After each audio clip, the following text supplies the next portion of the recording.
Hostias.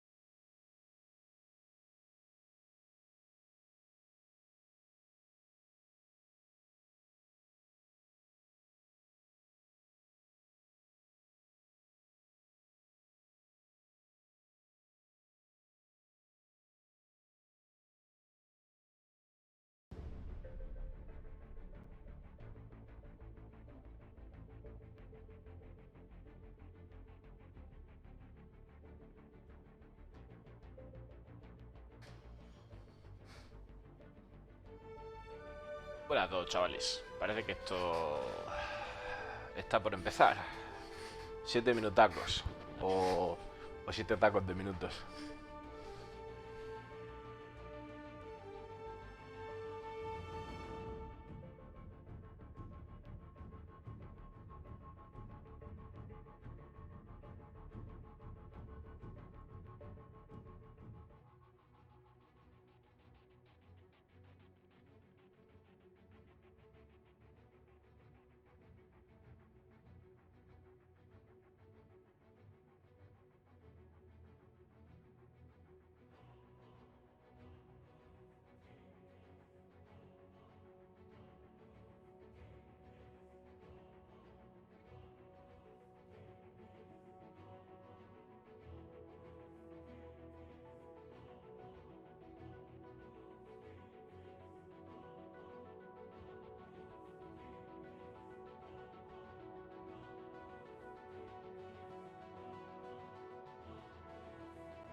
All right.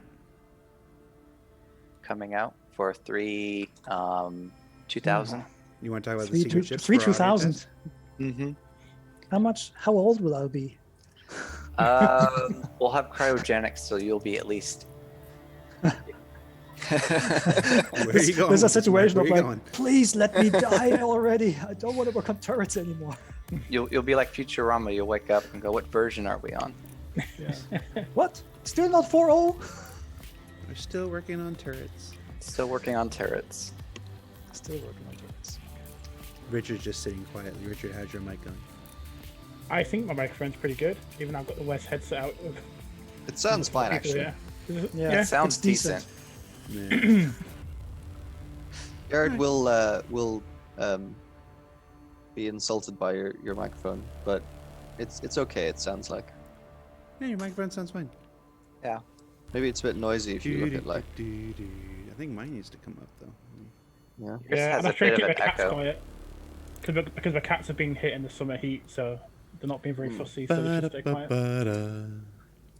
Will your cats make an appearance? I've got some dreamers, yeah. So, Maggie, dreamers, see if this works. All right, everybody. So that's our sound check. Show will begin in about 2 minutes, 20 seconds. See you then. Buenas a todos, chavales. Otro viernes más. Con el Star Citizen Live. Que en este caso, pues tenemos al equipo de experiencia vehicular que nos van a responder preguntas acerca de los cambios relacionados con el gameplay de las naves en la 3.14. Para recordar un poquito, sería el...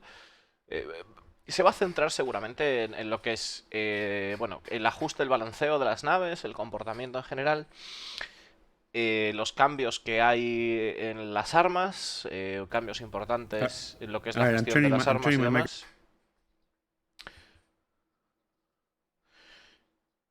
Y también, bueno, pues el tema todo del nuevo operador de misiles, el triángulo de energía, que ahora, bueno, pues sabéis que las naves, pues se puede desviar lo que es la energía de la nave hacia motores, escudos o armas, aumentando las propiedades, ¿no? En el caso de las... Si llevas armas láser, pues aumentas la cantidad de munición y la velocidad de recarga de las mismas. Tienen una munición limitada, no es indefinido, o sea, no es limitado como antes las armas de energía, ¿no? Ya sabéis, ya me habéis visto jugar. El tema de motores, pues reforzaría lo que es la regeneración de Bost, de Bost quemador, se podría decir. Y también, pues, mejoraría la eficiencia, ¿no? de gasto de los motores. Entonces, luego, pues, finalmente los escudos, pues, aumentaría lo que aguantan los escudos y también, pues, la regeneración de los mismos, ¿no? La velocidad de regeneración. Y bueno, pues luego, pues, también diferentes comportamientos los escudos, en cuanto a las naves de tamaño 1, de tamaño 2 y de tamaño 3, siendo los últimos ahora los únicos que tienen cuatro muros, 4 paredes, y el resto pues tienen solo 2, ¿no? O sea, solo tienen una, perdón. Vamos a ver qué se cuentan.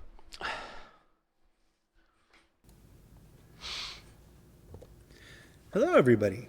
Welcome to another episode of Star Citizen Live, That Vehicle Life 314. I'm your host, Jared Huckabee. And if you've never seen Star Citizen Live before, it's where we take about a week out of the end of our day, take about an hour at the end of our week, and hang out with our developers, chat a little bit, discuss the events of the day, the week, the month, talk a little bit about Star Citizen's development. On the show this week, I've now said week more times in the last 2 minutes than I have in a week. On the show this week, we have got members of our esteemed vehicle experience, vehicle feature, and vehicle tech teams on to discuss changes and features and the experience of flight in the upcoming Alpha 314, which is available for testing on the public test universe right now. So let's take a minute, because every show is somebody's first show. Let's go around the room and introduce everybody who we are. Let's start. Richard, who are you and what do you do for Star Citizen? So I'm Richard, and I'm the lead game designer on the vehicle experience team. And this is Maggie, who is currently fussing me. This is the first time. My legs apart. This is the first time Maggie's got an introduction. It is. Hi, Maggie. David, who are you and what do you do for Star Citizen? I'm David Coulson. I'm the lead vehicle programmer in the EU, basically. Bueno, este que está hablando ahora, para quien no lo conozca, es David Colson, es el encargado del modelo de vuelo y... En realidad es en gran parte el gran responsable, uno de los grandes responsables de que el modelo de vuelo sea lo que tenemos ahora, ¿no? Que la verdad es que es la hostia. Yo creo que está genial como lo están sacando adelante. Yogi, who are you and what do you do for Star Citizen? Yeah, my name is Yogi Klatt, and I'm a senior gameplay programmer on the Vehicle Experience team, focusing on a lot of space combat. And I don't have a cat. But you do have a flight suit. I do have a flight suit. It's right here. It's not ready though. It's missing a few patches, but yeah, not ready. I can hook you up. I've got a giant wall in the other room full of patches. So, and last but certainly not least, the bug smasher himself, Mark Abent. Who are you and what do you do for Star Citizen? Hello, I'm Mark Abent. I'm a lead vehicle engineer at the LA studio, basically a counterpart to what David does in EU. And I'm also known as the infamous bug smasher. And I'm trying to pass on the title to Yogi because he keeps smashing crazy bugs as well. And this week of the week, we're doing vehicle fun. This week of the week, we're doing vehicle fun. I just want to put in week somehow. I've only been doing this for the better part of a decade. You'd think I'd be actually good, but no. This week all right. we're good. So this week we are. So this episode, we are talking exclusively about Alpha 314, which is currently available for PTU. I know lots of folks have questions about the future, what you're going to do, next and stuff like this. I just want to preface that we do have a little thing called CitizenCon coming down the pipeline, so a lot of... Está comentando Discordando que las preguntas que van a responder o los temas que van a tratar son relacionados con la 3.14 y para aquellas cuestiones de cara al futuro, que para ello pues estará la CitizenCon ahí a la vuelta de la esquina para poder satisfacer la sed de conocimiento. 14. So if you're watching live on twitch.tv, you can submit your questions with the word question in capital letters surrounded by brackets. That'll help us pull it out from the chat. And of course, we threw up the thread in Spectrum, our bespoke communication platform on robertspaceindustries.com, and started collecting questions there all week. So we're going to begin with those. And right off the bat, a giant, a not insignificant amount of questions had to do with weapon ranges, which have seemed to change fairly dramatically in Alpha 314. Un gran conjunto de preguntas tiene que ver con el rango de las armas. Do the more detailed ones that came from the thread. What has happened in 314 to weapon ranges? What has changed? Let's just start there. Separate the fact from the fiction. What has actually changed in 314? Okay, I'll take this one. So 3.14 does a massive change in the overall combat system. And the thing which we always wanted to do and which we now are starting to do is to give every item, every ship, and every weapon a dedicated purpose, right? We do not want these items to be just interchangeable. There needs to be proper pros and cons. But this is a very complex balancing process. So to start with that balance process, we categorized the weapons in different we created different weapon categorizations. The first thing we split up was the size 1 to 4 weapons from the size 5+ weapons, mainly because those weapons are typically employed by fighters, whereas size 5+, except for some cases like the Vanguard, are typically carried by heavier ships, right? But the focus on 3.14 was on the small fighters. And within those weapons, we also then separated the fast-firing weapons, which we consider anti-fighter weapons, versus the slow-firing weapons, which are mainly cannons. The difference we did there was to check, hey, what are the ranges in which we want these weapons to be actually employed, right?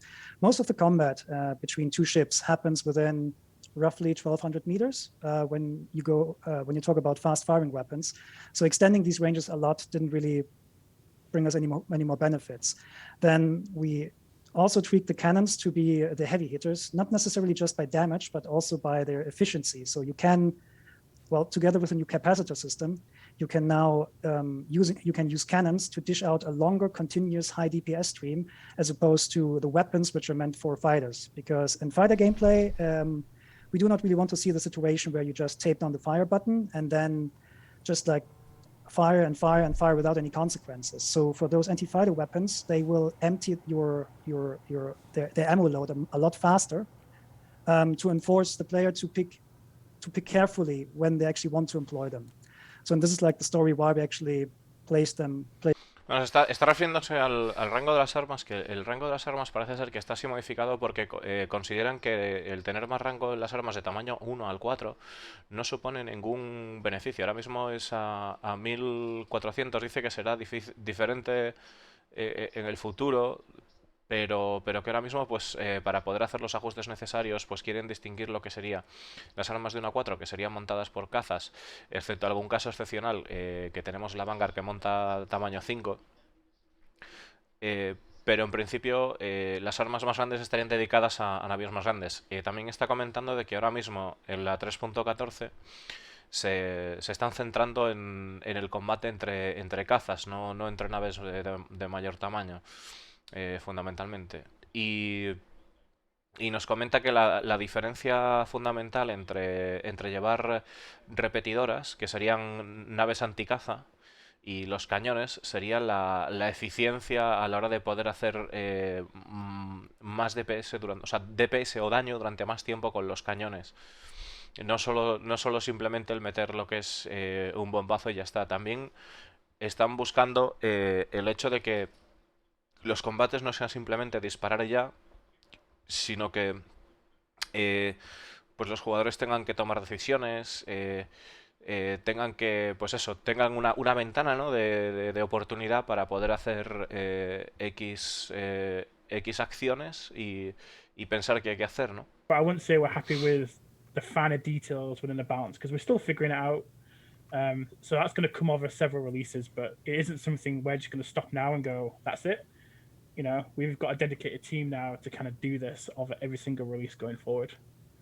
Gotcha. Que además que tienen un equipo dedicado para poder balancear lo que es en cada parche, en cada vibración de parche, es un equipo dedicado para poder balancear. Y además está diciendo de que la forma en la que están constituidos los grupos de armas es para tratar de poder hacer un dibujo más sencillo desde el principio, para a partir de ahí poder tomar decisiones a la hora del balanceo. See, so you know, the one thing we always see a lot too is particular thread or something like that. They say that they're seeing a certain experience, which might be true in that certain circumstance, but we also have a lot of analytical events that happen throughout, so Rich could see like the bigger picture of what's going on, that maybe that little small thing is something much bigger that's happening, and they do a lot of looking at and data analysis to kind of see, you know, how should the balance go and where it's going right now. And there's always those fun players that are exploiting certain things, and it's like, how in the world did they do that? Oh. All right, so Claro, está comentando que además ellos tienen acceso, o sea, Richard tiene acceso a uno de los análisis que le dan pues una imagen completa, una imagen más amplia de lo que está sucediendo en el combate. Pero yo considero que eso puede ser quizás peligroso y no deben de olvidarse de los casos específicos, porque los casos específicos quizás en combate sean los que realmente definan la jugabilidad del día de mañana, ¿no? Porque al final, si pensamos en la media, ¿no?, de cómo pilota la gente y de los pilotos que tienen muchas horas, los pilotos que tienen muchas horas o que saben volar bien su nave son menos, ¿no? Entonces, ahí esos pilotos son realmente los que les va a saltar la chispa y van a decir, hostia, esto está roto, esto está tal. O sea que bueno, que también se van a fijar en esos detalles, están comentando, ¿no? Pero no tiene que ser sencillo balancear todo. Its influence in the game, you know, rather than being bothered about how it works on the individual ships as much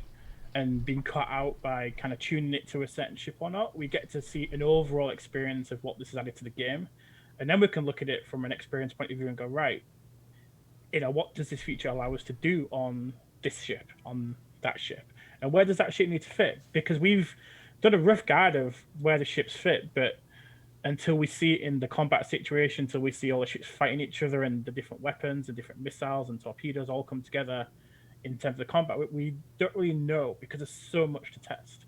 There is, there's Claro, está comentando a la hora de poder posicionar una nave en un lugar, en que encaje en un lugar, que es complicado porque tienes que tener en cuenta lo que es la nave, las armas que tiene, todos los misiles, el cómo combate contra otras naves, que son muchas cosas que probar, ¿no? Intentionally do something wrong that's going to make it not fun now in preparation for something in the future. We still kind of want to give it the best representation we can in this patch. And it just so happens, I think, especially in the case of 3.14, that making the game fun for this particular feature set that we have now also helps us understand the features that we have changed. Claro, está diciendo David Colson que el hecho de que quieran probar algo, tampoco ellos quieren intencionalmente poner algo que no sea divertido, sino que quieren hacer algo que realmente sea divertido y de alguna manera también les ayuda a ver cómo poder enfocar el combate el día de mañana. How do you intend to solve? How do you intend to address what's currently one of the not side effects, but effects of the new weapon ranges, and that large ships are less capable of defending themselves against fighters with these shorter ranges? Well, that problem existed before already, right? Because a large ship like a Hammerhead cannot just evade the bullets. It has to tank the damage one way or another. But that specific use case actually came out of the playtest. Like, we didn't see that in our internal tests but then the behavior of kiting the ships at a large range and just like trying to avoid the shots that way while still keeping the firing forward is something that we honestly didn't see before, right? It might sound odd, but it was like that. So we tried to counter that by reducing the range of the heavy hitters to like, meaning the cannons, like the ones which have like a shorter range now, to allow the fighters to get into range and take down the Hammerhead faster, right? Though I would still argue that the thing, it's not the range that is effectively defining how well a Hammerhead can defend itself. It's always the projectile velocity, right? And it came up in the feedback that the Hammerhead was supposed to get like, weapons which with projectiles that just fly fast and thus give the ship a better chance to hit attacking fighters, right? We actually wanted to try that out, but the weapon system cannot do this at the moment. Like, we can change the properties of a weapon contextually, but we cannot change the properties of the projectile. So once that kind of tag has been built in, we can reevaluate that thing. But for 3.14, it was not possible to address. Claro, están comentando de Any kind of gun gameplay as like short range gameplay, right? Short range gameplay. And we do have missiles for medium and long range gameplay, right?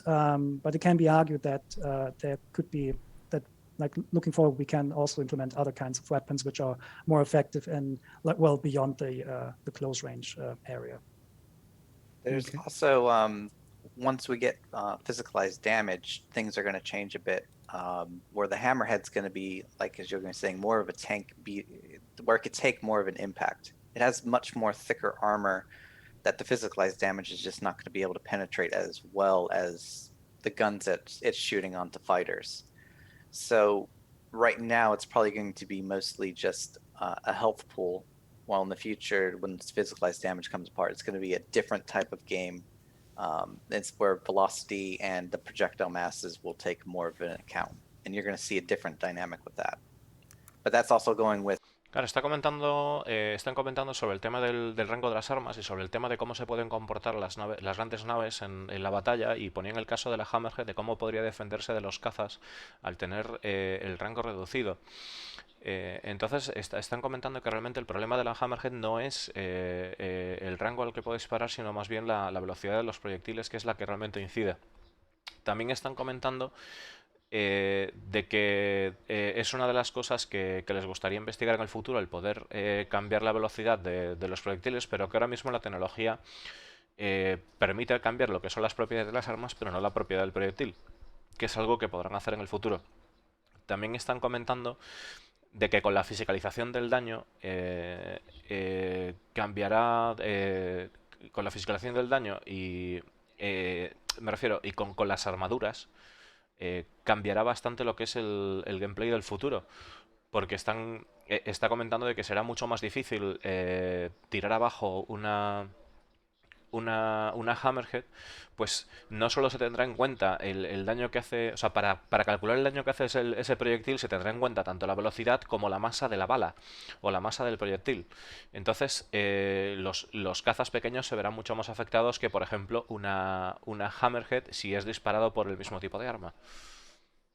Y ahora mismo, pues, simplemente son una piscina de vida, ¿no? What impact that has, and then make balance changes when it gets to there. But yes, it will definitely change the game, and I know Rich is looking forward to it. A lot of work. Yes. yeah, it's definitely, it is definitely a big challenge to keep on top of a live product. As I say, but also think of what's coming in the future and how we get to where we're going to be in the future. But the two do kind of align because we're always thinking about it, which does make it difficult sometimes, kind of explaining to the players again that we've done this for a reason and we've done this in anticipation, or we've done this because this is what we have in the game currently, but it will change. And it is difficult keeping on top of that, but it keeps me on my toes and it keeps the team on our toes. So it's part of the enjoyment, really. Because we're always moving the tech forwards, so it's always going to change. And for me, that's a really great part of Star Citizen is the tech's always getting better. Yeah. Let's move on to some weapon-specific questions that aren't exactly range-related. There have been a number of changes to ballistic weapons in 3.14. Before we dive into the smaller changes, let's just talk about the actual role of ballistics versus energy. Have they changed? Are they the same as they've always been? They pretty much haven't changed. I mean, the balance has changed, right? But the function and the way that we intend for them to work hasn't really changed. Like the idea pretty much has been all along that ballistics are not like, oh, they only work against, the hull of the ship or something. Isn't quite true. Like the shield is taking away some of the stopping power of ballistic ammo through absorption. But they still will then go through and attack the actual hull, even if you have a shield up, which is how it's always been. We've changed some of this a little bit, which maybe Yogi knows a little bit more of the detail of what's happening there. But that's largely the idea. So the ballistics then become obviously very desirable, right? Because they can damage the hull, even though you have a shield up. But obviously a lot of work has happened in this patch to make ballistics this significantly more valuable thing, where the ammo is much lower, and they run out really quickly and they don't regen in the same way that energy weapons do. But that's kind of the trade-off, right? You can do loads of effective damage to a ship with ballistic guns, but you don't have this. Están preguntándolo sobre los cambios en las armas balísticas que se han producido. Dice, que las armas balísticas siguen teniendo el mismo concepto que tenían en un principio, que es que el escudo absorba parte del daño, pero a pesar de tener un escudo, sean capaces de impactar en el casco de la nave. Pero que tiene una contra, que es el tener munición limitada, ¿no? A cambio de poder hacer ese daño, a pesar de que tengas escudos, tienes una munición limitada. Y siempre dice que se hacen deseables, ¿no? Pero lose connectivity. So if the stream goes down, folks, we'll pop back up momentarily, hopefully. Why were magazine sizes reduced so much for ballistic weapons in 3.14? That is mostly down to the role we want to see in ballistics. I mean, the purpose of ballistics was always to feel limited but powerful. And in 3.13, we didn't really have that. Ballistics were practically just cannons, which looked and sounded a bit different compared to laser weapons or energy weapons. I mean, they had fire times of several minutes, right? And it comes back to the thing that David said before. We want to give these things purpose. And the specific issue that we had in 3.14 was that was the length of a continuous fire stream which you could put out. which was always much more powerful than the energy cannons, which had natural fire pauses because they needed to regenerate. But that offset was very, very large still. And even when we equalized the DPS outputs of energy repeaters versus ballistic weapons just to see how they would perform, the ballistics were still a lot more powerful because they could retain, like they could keep up this weapon stream, right? And at the moment, we do not have any other ways to force a break in that fire pattern. So for that reason, we harshly limited the ammo and also upped the damage quite a lot to force players to make very conscious choices about when to employ those weapons. Claro, está comentando de que ballistics, which maybe we shouldn't go into too much detail on, but Mark mentioned the physicalized damage. When that comes along, ballistics rolls will change. And obviously certain ships that have very high armor will then be much more resilient to ballistics than they are now, Rash. So, yeah. Claro, está comentando de que el tema de las balísticas, de que hayan reducido tanto la munición, es que no tienen otra manera de impedir, digamos, el que sean superiores a las armas láser. O sea, no tienen una manera de, digamos, de tener esa ráfaga ahora mismo o de incidir en esa ráfaga. Entonces, la solución que optaron fue reducir la munición y reducir el daño. Si bien el jugador pues va a tener que escoger cuando quiere utilizarlo.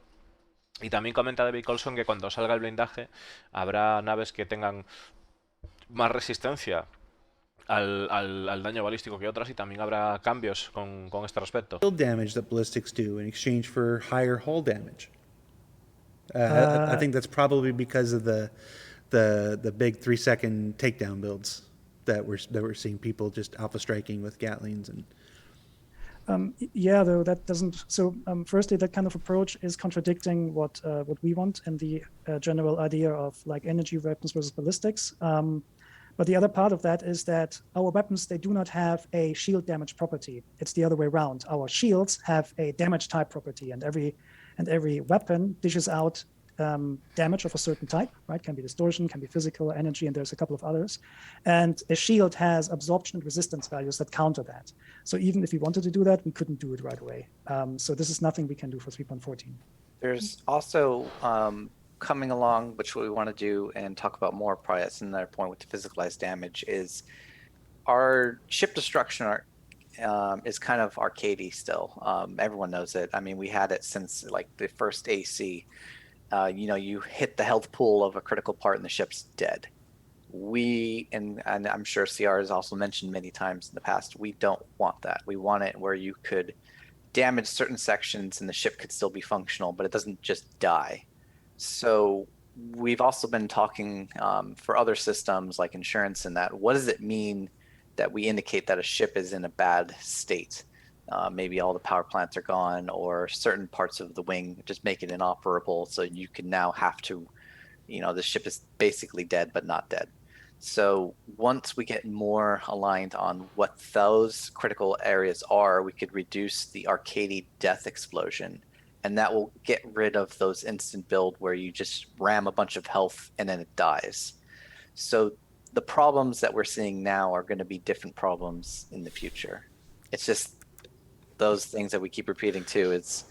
Ahora vuelven a comentar lo que están comentando sobre el tema del comportamiento del combate, que no va a ser simplemente atacar una piscina de vida y ya está, sino con el futuro, que Chris Roberts ya ha hablado alguna vez de esto. Va a haber partes de la nave como partes vitales que se ataquen de la nave y que la nave pues quede dañada o quede varada. Pero tienen que evaluar qué tipos de partes son, también el tema del seguro relacionado a las partes de las naves, es decir, si es una power plant que está dañada o deja de funcionar, que va a ser de alguna manera que va a ser una especie de batalla de desgaste y no una explosión instantánea o un modo tan arcade como lo es ahora, que simplemente las naves son piscinas de vida, ¿no? Prize and Perseus. Why is this tied to the guns and not the turrets? This is just because we can't do it any other way at the moment. But this comes back to the discussion or to the question we had before. We'll talk about these things in 3.14. But specifically for that reason, we swapped out most of the loadouts of the ships to have at least 50% energy weapons, and only a fraction of them actually has ballistic weaponry on board. But yeah, but obviously that is the case, right? If I'm flying in a huge capital ship, then of course it makes more sense if we can dish out a lot more of ballistic rounds. But yeah, at the moment, to be clear, doesn't work. When we say like we can't do it, it just means that the system right now needs reworking to do that, and we, for this release, say lack the time to actually do that. Yeah, as is a common refrain, even with 700 folks around the world, all working in different areas on different aspects of the game, they're only. Claro, acaban de comentar un poquito sobre el tema de la capacidad de munición de las armas, que en el futuro variará dependiendo de la nave que tengamos, pues tendremos más o menos munición. Evidentemente, una nave capital, pues tendrá muchísima más munición, ¿no?, que una nave pequeña, pero de momento no hay tecnología que lo permite. Comenta David Colson que tienen que rehacer el sistema, pero ahora mismo pues no hay tiempo para hacerlo, hay otras prioridades, ¿no? Just away from a hammerhead and just kill it right there, like given enough time. That's not fun, and there's not a lot of you can do to counter that. Bueno, están preguntándole de por qué las balas no viajan siempre o no tal, y dice pues por una cuestión de gameplay, de diversión, de que no es divertido que puedas matar a una nave desde a tomar por saco, y aparte de que tendrías que estar por cuestión de rendimiento tendrías que estar calculando dónde están los proyectiles todo el rato. O sea que son esas dos cosas las principales de por qué los proyectiles no viajan infinito en el espacio, ¿no? Not having some bullets hitting a poor guy on the street somewhere else, right? So I think it is okay just to go for the gamey part here. I imagine there's also got to be some the physics system, if it had to track every bullet that was ever fired infinitely across the entire system, that would cause some unnecessary. That's primarily why we had a lifetime, was Yeah. Arena Commander 1. You could blame me. It's like, yeah, it's not worth the additional desync that would cause. We have enough desync as it is. Let's talk scanning, Mark. Currently, there are no downsides to sending out a ping. Is this intended? This is not intended. Going back to what David was saying earlier, are doing incremental changes to not completely break the game. The primary big changes that we've done with radar scanning for 3.14 is to move it off of being vehicle centric and make the system work with any generic entity that design wants. So the shift between 3.13 and 3.14 was to move the system over to that new system while trying to keep it very intact to what players originally had. Fundamentally, the system has a huge overhaul that exposes a lot of things for design to change and fluctuate and add things. It's just we didn't add extra things in there because of time and because of balancing. So eventually, yes, we'll be able to add and incorporate other aspects into it. You got to get that Crimson Tide hunt for red. Bueno, está comentando sobre el tema del escáner y el ping y demás, que de momento pues está todo puesto de forma genérica para hacer lo que es el traslado de la antigua mecánica, la antigua forma de funcionar la característica a la nueva, y que de forma gradual a lo largo del tiempo del desarrollo pues irán implementando más cosas. And then even like EMP, it's enough EM and IR or is getting emitted out of this object. We classify it somehow, and we didn't get the system in time for 3.14. But when you emit a ping, the concept is it generates a lot of EM and IR, so that not only do you get to see things when you ping out, but other people get to see that maybe you're pinging out, or there's a contact pinging in that area. So you kind of expose yourself a bit when you ping out. There's other thing that we didn't get to is power requests. Certain ships might require more power when they do a ping, and just balance, we haven't gotten there. Poor Rich has actually. Claro, está comentando de que a la hora de hacer un ping, la idea es que en el futuro pues se incremente la señal electromagnética bastante y que pues de alguna manera pues aumente la posibilidad de que alguien te vea y te identifique. También comenta de que ciertas naves pues quizás necesiten más energía para poder realizar un pin de radar, pero que es un proceso de balanceo en el que todavía no se han metido. One ping only from Hunt for October. It's great, but folks have started to ask about whether they can set intermittent pings or regularly ping every 5 minutes or whatever, stuff like that. The intended design was always, of course, that you hit a button and then the action happens. However, like some other systems that we've had, when we change ping to always happen rather not in scan mode, the community comes back with feedback that they would like to improve the game. So I actually just had this conversation with the radar team before this meeting, and even Yogi brought it up with myself, I think a day or two earlier. It's like, even if we don't add the button to repeatedly action, players will just make scripts to automatically do that. So we might as well incorporate that. So we literally just got the approval to add that to our backlog, to add that to the feature. So Están comentando si habría maneras de configurar el ping para que ocurriese cada, por ejemplo, 5 minutos o cada X tiempo. Y están comentando de que, bueno, de que ellos cuando sacan una característica para jugar, la gente la juega y vemos feedback, ¿no? Y dice, bueno, pues una de las cosas que surgió fue eso. Y reuniéndose con compañeros comentaban de que, claro, de que aunque ellos no introduzcan la mecánica, seguramente pues haya jugadores que hagan algún tipo de macro al respecto y tal. Y de todas maneras, pues entonces que lo van a hacer. Entonces comenta que sí, que la idea es que lo van a implementar. Van a implementar la posibilidad de poder configurar un ping cada X tiempo, ¿no? Environmental in concealments. 3.14, we didn't get a chance to add ambient areas into the environment, but we're hoping to do that in the next patch or two, or at least roll out different areas.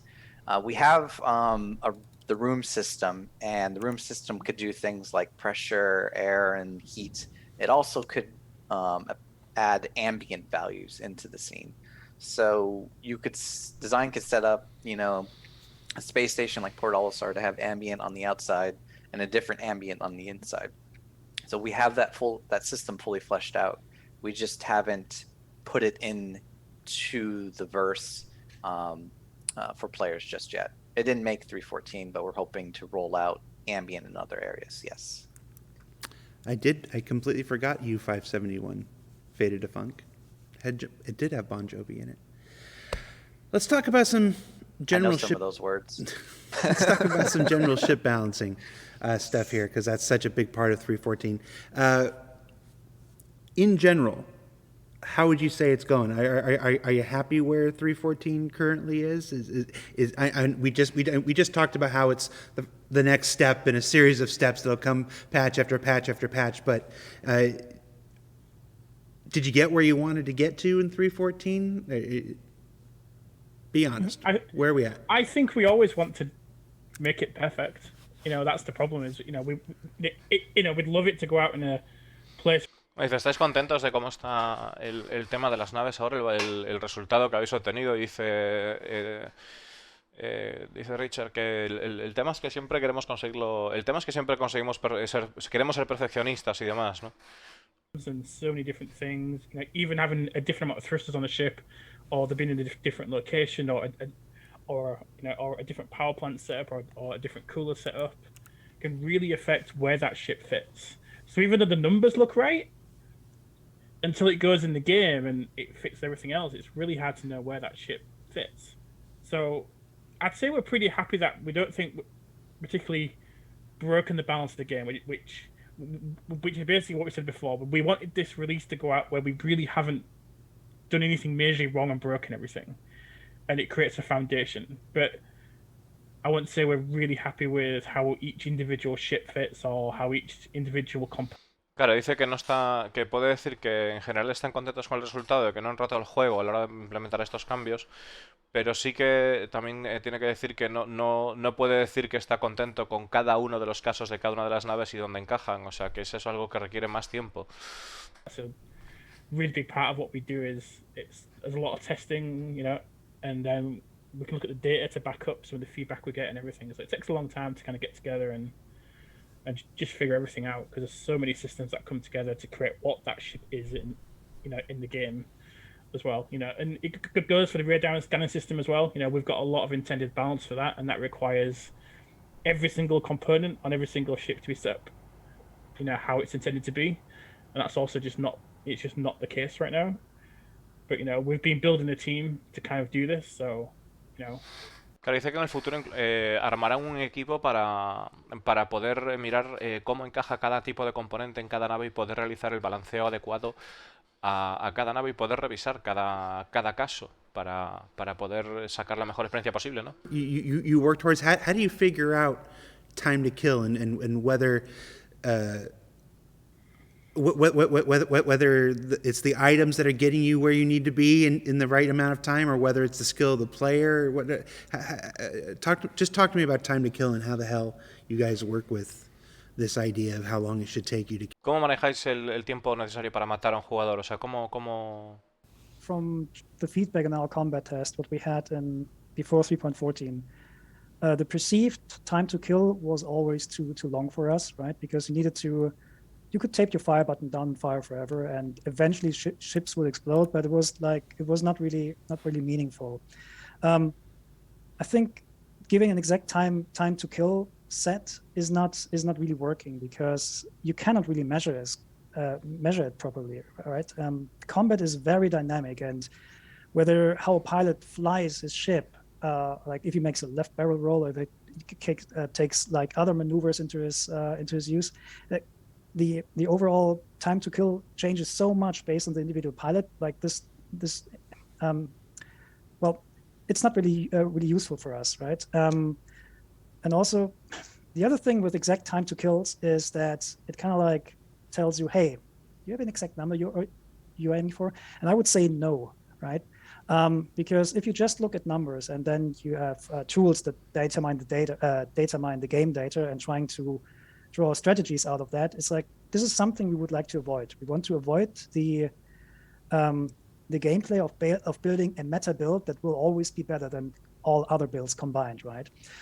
So as such, for us, it's not important to get an exact number, but rather to experience how these ships and fighters and shields, how they feel. And if you as a player think they give you the advantage that you need, right?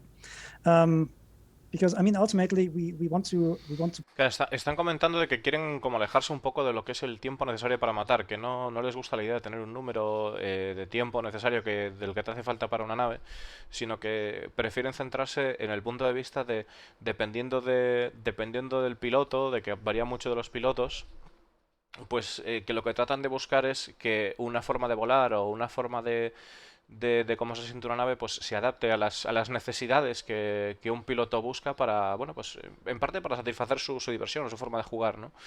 Y que quieren de alguna manera por este camino evitar lo que es mediante el minado de datos o pues el evitar lo que es un meta de juego o una configuración maestra de naves para poder enfrentarse a los enemigos, ¿no? Sino que quiere que más bien descanse en las diferentes selecciones basados en los gustos o en el disfrute del piloto de una determinada nave, ¿no? La comodidad que él encuentre en una nave. It's like, oh, you hold down your button and then the ship blows up. And in the older patches, that was like 2 seconds. But the actual experience, like what Yogi is saying, when you actually have a fight with a real person, it doesn't feel like 2 seconds.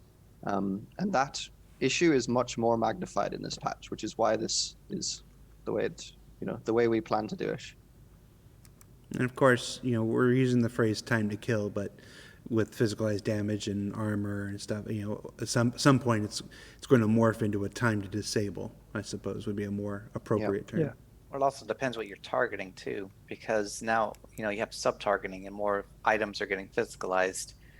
if you want to just kill the ship, maybe you aim at the power plant and it blows up. Right. If you want to disable it, you shoot out the thrusters, and then if you want to take out, just disable the guns, you maybe shoot out the guns. It's The going to definition depend of a on. win is different. Yes. It can be different. Yeah.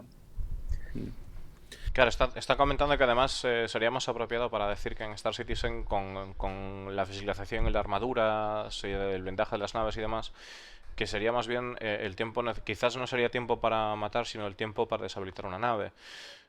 Y que en un futuro, pues a la hora de decidir, incluso ahora puedes, mediante el subtarget, fijar motores. Si quieres matar la nave en el futuro, a medida que se van filtrando más y más los componentes de las naves, pues quizás quieras ir a por la planta de potencia si quieres matar la nave para que explote, o quieras ir a destruirle las armas para deshabilitar su potencia ofensiva. O sea que eso va a cambiar bastante de cara al futuro. The thing we want to avoid, which is like building a meta gameplay, right? Like we do not want players to say, okay, if I add this part and this part and this part and this part, I have 20,000 HP together, right? But those 28,000 HP, they give you no idea what the actual effective HP of a ship is. So even if we had this tool, it wouldn't be like, we wouldn't want it to be an effective thing in your decision making, right? I mean, if you buy a car,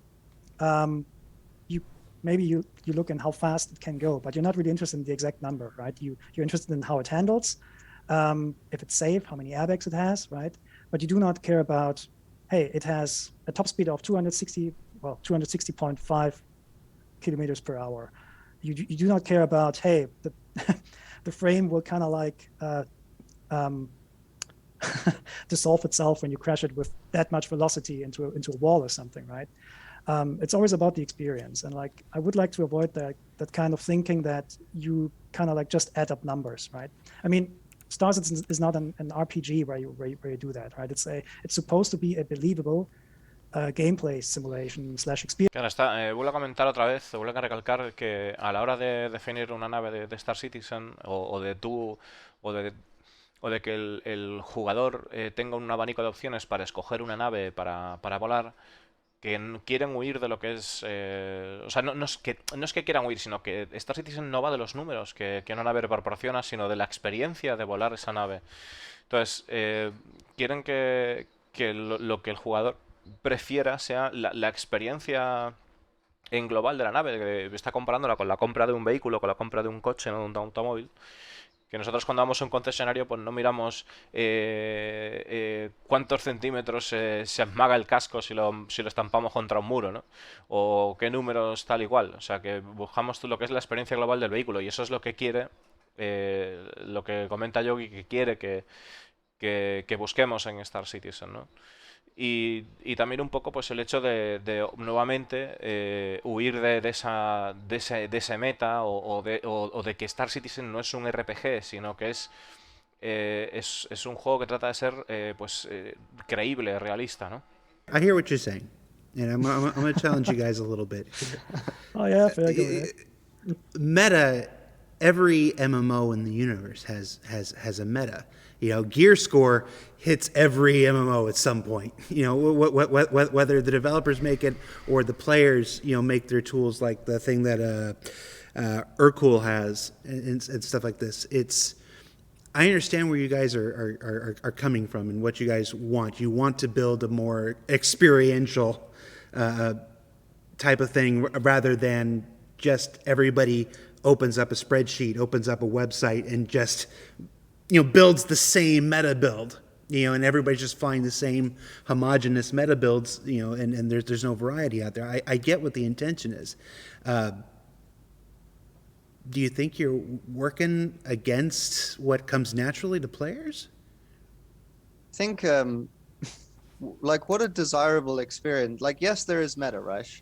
And I think we're not necessarily working against that, because the players can still play the game and figure out the meta and make their own notes about it and try and learn about the game by playing it to then decide on what the meta is. And like an ideal situation is, you know, a group of players play and they find that a certain configuration of components like works really well, and then a different group of players, you know, start from a different starting point and discover that actually a different set of components is better. And that kind of like variety in the community, that's desirable, right? And you're not going to get that by the game giving you just hard numbers. You're going to get that from people like trying to learn about the game and quantify it, and then having disagreements and discussion about it. That's what we really want. I get you. Claro, están comentando de que no... O sea, dices cuando, pero entonces vais a luchar contra la naturaleza de los jugadores de tratar de buscar un meta. Entonces, claro, lo que quieren decir es que si, por ejemplo, dos grupos de personas, un grupo de personas empieza a jugar y descubre una configuración de componentes, una configuración de armas que va bien, que les va bien, y otros, por otro lado, descubren o piensan que es mejor que la configuración que tenía este grupo primero, pues que se va a generar un debate sobre diferentes tipos de experiencias de jugador y demás, y que de alguna manera lo que dice Debbie Colson es que quiere que los jugadores descubran de alguna manera qué es lo que mejor se adapta a sus situaciones, o a base de conocer el juego y de meterse a jugar y de debatir y de compartir experiencias, compartir puntos de vista. Y no tanto y no tanto basado en simplemente una lista de números en una web, ¿no? Que quieren evitar eso y quieren generar lo otro, ¿no? Lo que es la comparativa de diferentes experiencias y un debate abierto sobre qué nave puede estar mejor equipada o cómo se debe equipar una nave, ¿no? Want to blow a bunch of things up. Eventually, the idea is you're going to run out of money. If you blow up a cargo or a prospector up that has a bunch of valuable cargo, you just lost it all.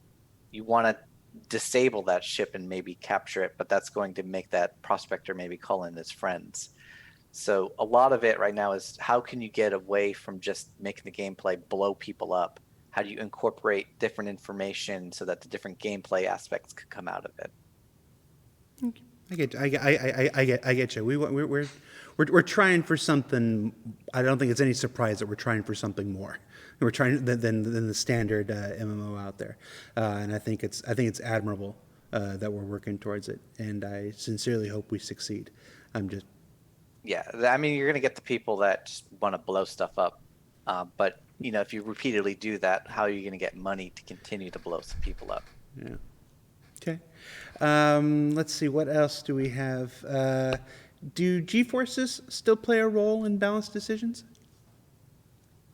Yes, absolutely. Claro, está comentando sobre la gente que está reventando a otros jugadores constantemente y dice que sí, que la gente que se dedica a eso, que no es algo evitable, pero claro, si la gente que se dedica a reventar a otras personas simplemente o a reventar cosas porque sí, de seguido, en algún punto se quedarán sin dinero para seguir reventando cosas porque sí. Y están comentando ahora acerca del tema de las fuerzas G, de si se incluye en el balanceo, y dice que sí, pero que todavía está verde el asunto de las fuerzas G. Between fighters. Okay. We've only got like 10 minutes to go, and I realize that I have not asked you about capacitors yet, Yogi. Okay. We're going to jump into capacitors here. We did a segment on ISC a couple months ago about capacitors, and they've gone through some changes since then. Yogi and I actually recorded a whole calling all devs about the changes, and then they changed again after the thing, so we never aired it. That was fun, man. It was a really good episode, actually. It was really fun. We had space helmets and our flight suits and everything. It was delightful. And then, like right before it aired, the plan changed again. We're like, one day. All right, so that's out. I'm really glad we didn't air that. Talk to us about where capacitors are now in 3.14.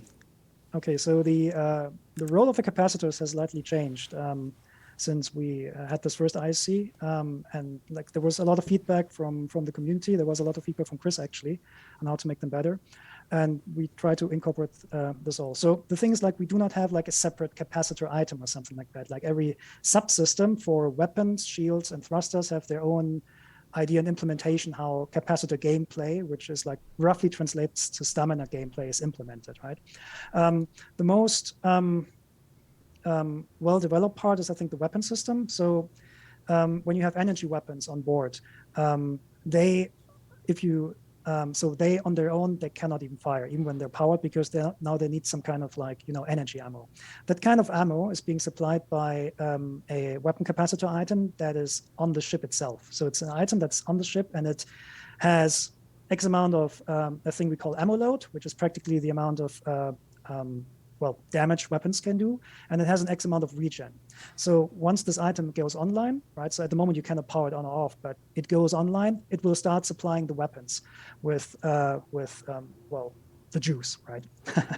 So, and then the weapons, based on their requests that they're requesting from the system, will get a slice of the ammo load and the regen cake. And this also means if you, for example, have 2 laser repeaters and 1 laser cannon, what you can do is, in order to increase the output of your laser cannon, you can turn off the repeaters, and then all the juice from the repeaters will go into the cannon, and this will then just to allow you to keep a longer fire stream, and you will also see that you have more shots in the cannon for Claro, está comentando que el tema de los condensadores ha cambiado un poco a cómo se había planteado en un principio, y era que se supone que hay 3 condensadores, digamos que sería para lo que sería armas, escudos y motores. able to output a little bit more, so you will see the ammo count in your energy weapons actually going up. And also the regeneration will be faster, right? So that's the weapon part. Then we have this on the shields. On the shields, when you assign more energy to your via the power triangle, they will regenerate faster, but you will also get a little bit more resistance in them. Claro, lo que están comentando es que a la hora de llevar la potencia a las armas, pues incluso puedes apagar armas y dejar otras encendidas para darle más juego. Digamos que cuando tú tienes un condensador en las armas que estará fiscalizado en el futuro y será un componente más de la nave, pues ese arma va a conseguir... O sea, tú tienes una cantidad de jugo disponible y las armas pillan un pedazo de ese jugo. Entonces, si apagas 2 armas y tienes 3, pues la tercera que quede encendida, ¿no? La que quede encendida pues tendrá el jugo que supuestamente iba para las otras 2, ¿no? Aparte de eso, está comentando que en el caso de los escudos, si nosotros redirigimos la energía a escudos, obtendremos no solo también más regeneración en los escudos, sino también más dureza, más aguante en los escudos. The capacitors were not a physicalized item on the ship. Is that still the case? This question comes from a Risk Roberts. Okay, so physicalized. So at the moment not, because the items which we would build into the ships, they haven't been like set up to be measured and try to be fit into the ship. So at the moment not, but specifically the weapon parts, we would like to, like, because it's an actual separate item that powers all the weapons. This is a thing we would like to swap out and turn on and off in the future separately. And so practically the idea is, if this thing goes offline or if you turn it off, all your energy weapons will stop working. So as in physicalized, I don't know yet. This is more like a question for John. Claro, no, estaba comentando... You mean that the capacitor has an actual interactable object that you can see in the ship, right? An object that can be swapped out, upgraded, damaged. So the thing to keep in mind is that even though right now it is not a physicalized object, because we need to work very heavily with the content teams to actually modify ships and so on to do that, it is still an item, even though it may not have a representation. So we still do have the ability to swap it out and upgrade it and so on, which we haven't done for this patch, but we do have the ability to do that. Okay. Yeah, it's a proper item with pipes and everything. Claro, dice que es un objeto que no tiene, o sea, que de momento que no está por visualizar, que igual es en el futuro, pero que sí que es un objeto que se va a ver en lo que es, pues eso, en las pantallas y demás, que vamos a poder apagar o encender y que incluso vamos a poder mejorar en el futuro, que tienen la habilidad de poder fiscalizarlo y que actualmente sea un componente de cara al futuro. It's a very suggestive question, isn't it? No, I usually avoid these ones that try to TV sitcom and answer into their question, but I like this one. Okay, so specifically on the shield hardening, like when we had our combat summits, like we had a couple of them now, it was always the thing that we don't really think that shield hardening as it was implemented in the past is really interesting, because it's just an on-off button and it doesn't give you really meaningful differences. So in 3.14, shield hardening is disabled and removed. What we would like to do in the future is just to supply a more interesting implementation of that, but that's also for the future. Pero con respecto al endurecimiento de los escudos que fue retirado, están comentando de que en el futuro quieren implementar alguna cosita en el futuro para poder traer algo que pues que mejore un escudo durante un periodo determinado de tiempo. Quizás, ¿no? Que es una opción. Está comentando también el tema de los perfiles de la configuración, o sea, tener preconfigurados diferentes gestiones de energía. Y dice que es algo que les gustaría, ¿no? Que les parece una excelente idea el poder tener presets, o sea, preconfiguraciones para poder para poder, pues imaginaros, de tener 25-25 y el número que falta, que no me acuerdo ahora, matemáticas de mierda. Pero bueno, imaginaos que queremos tener 10, 10 y 80, ¿vale? Pues que puedas guardar ese perfil de alguna manera. So we can definitely look at some changes because I think it's got quite a weak yaw compared to where it should be. But that's also a consequence of the way the ship is as well. But we can work with that and we can definitely improve it. One thing also to indicate too is like, if the saber's bad, it would also be really, really nice to know why it's bad. We see this a lot on the forums and that. It's like someone says, this is broken, this is bad, this is... If you can provide extra bit of detail, that would actually really help us understand why you think it's bad. Any bit of context other than the word it's bad. Now, given there might be a chance that there's a bug and it's bad in the case that it doesn't fly, that I get. But any extra input on why you think it's bad, please put it in there. Because when we scroll through the forums and that, any extra bit of information helps us gather and build why a certain thing is the way it is.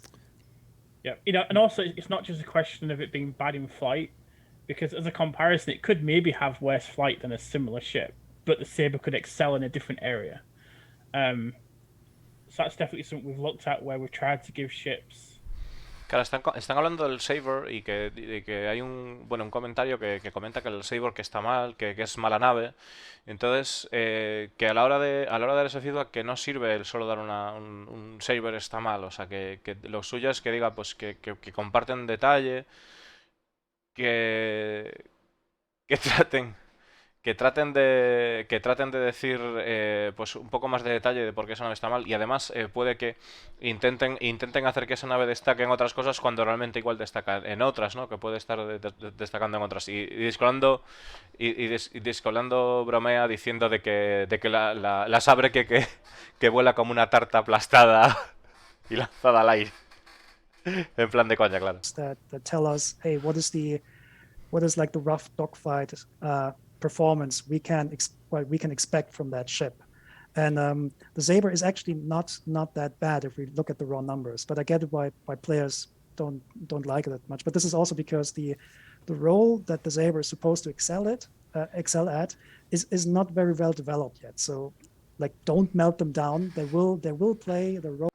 Claro, está diciendo de que en realidad el rol en el que la Sabre realmente destacará no está todavía bien desarrollado, que al final será pues, obviamente pues, tiene que ser una nave de Steel para, bueno, tiene unas características muy concretas y que como que no está todavía bien pensado cuál es la funcionalidad del Saber.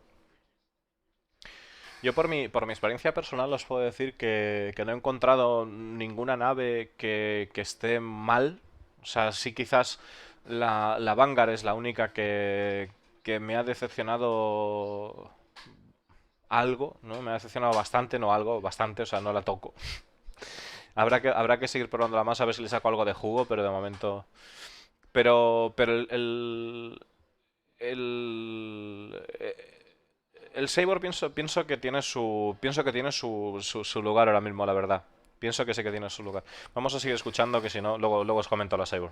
Yeah, we brought it in close. We brought everything in close so that we could start stretching little tiny threads out individually so we don't explode into something that's just jousting back and forth. We don't want to get back to where we're at. So it's a process that takes time. It's a process that will draw out over several patches. And the best way you can help us is to get in there, to play it, and to give us your detailed, contextual feedback, as Mark Avon said. Well, and I mean, we're human. We will try to do those balance things without doing too much of an impact.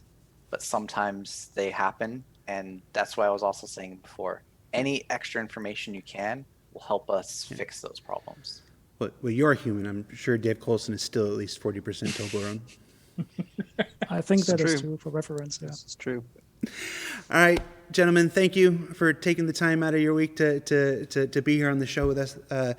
This was a last minute a pull. Our show was originally supposed to be with a different team, but they had to reschedule because of some off time. So I always appreciate when you guys, come in and face the firing squad, especially on such short notice. So, Rich Towler, Dave Colson, Yogi Klatt, Bug Smasher Mark. I'm Jared. ISC returns next week with an episode about loot generation. Coming to Star Citizen in the future. So stay tuned for that. We'll see you right back here next week with another episode of Star Citizen Live. Take care, everybody. Oh, see ya. Right.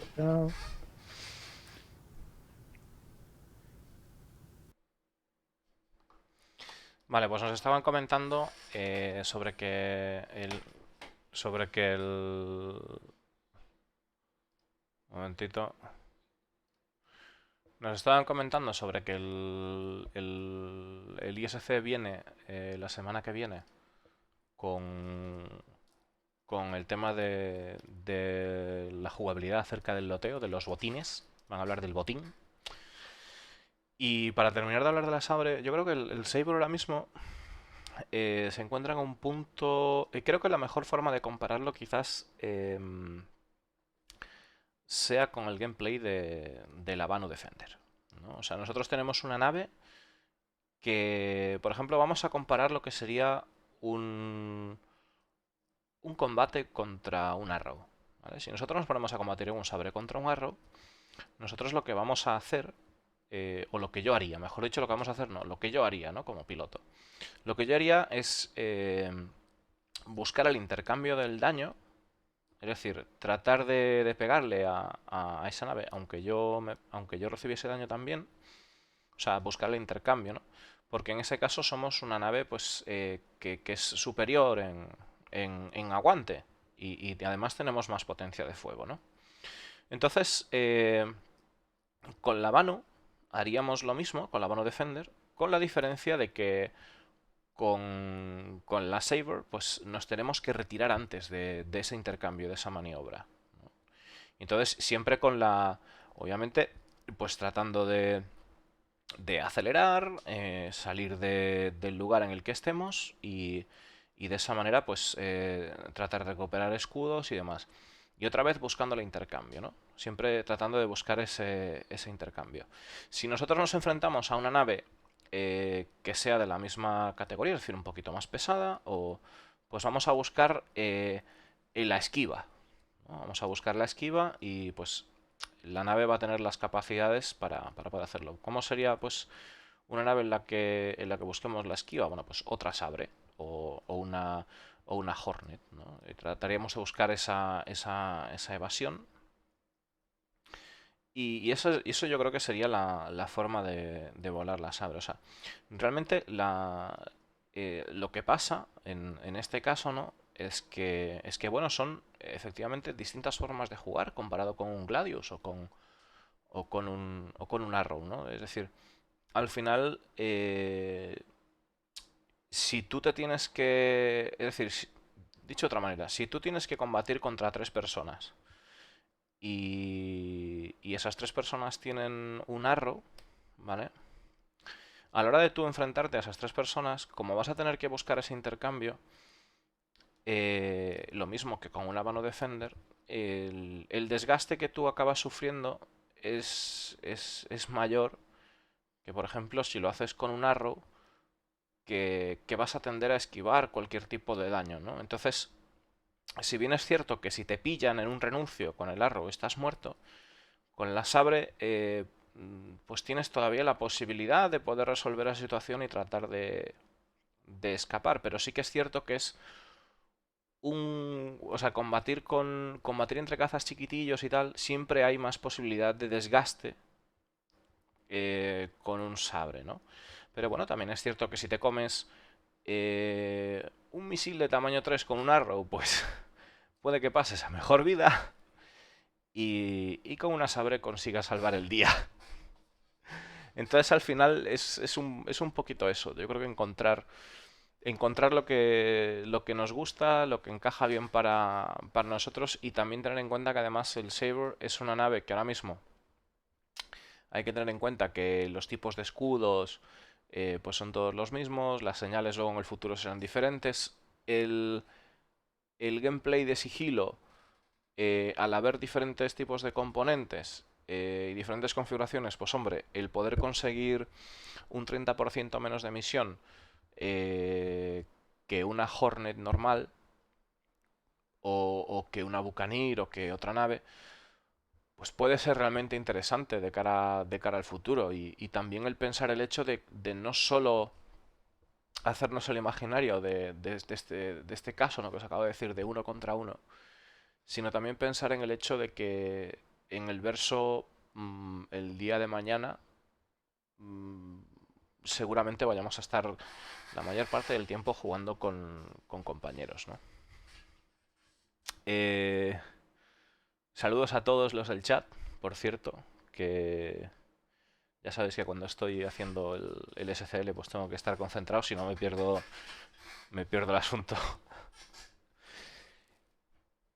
Y estuve leyendo por ahí, L, que dijiste antes, comentabas de que es imposible el hecho de escapar del metagaming, o de tal, o de que lo que quieren hacer, ¿no?, de buscar la adquisición de ese conocimiento que nos pueda llevar, ¿no?, a inclinarnos por una configuración de nave determinada, que al final vamos a mirar webs, guías o demás.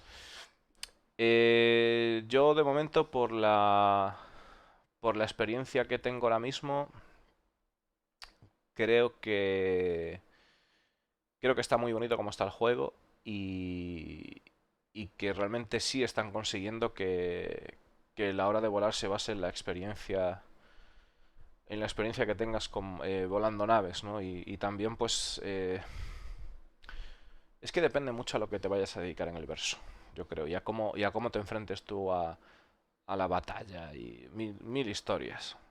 O sea, realmente os podría decir que ahora mismo a mí el Arrow y la Gladius me parecen excelentes selecciones, pero bueno, ayer me visteis cómo me cargaba a un sabre con un arómata. O sea, me refiero, vale que es un caso peculiar y que el balanceo todavía no está, y que fue una batalla dura, ¿eh? Pero me refiero que no es tan fácil como... O sea, que es algo que lleva tiempo, y que al final hay que encontrarse cómodo también a la hora de jugar. O sea, que es un tema, ¿no? Lo que importa es el currazo que te pegas toda la semana. Gracias, tío. Gracias a vosotros por el apoyo, Guildamage. La verdad. Lo que sí que voy a hacer ahora va a ser bajar un momentillo al estanco, ¿vale? Porque no he tenido oportunidad. Y para comprar el veneno. y vengo ahora, ¿vale? Vengo ahora, no tardo. Y buenas, Villanarco. Va todo espectacular porque estamos a 20 graditos. 20 graditos, ¿vale? 20 grados en la calle, joder. Joder. Ahora vengo.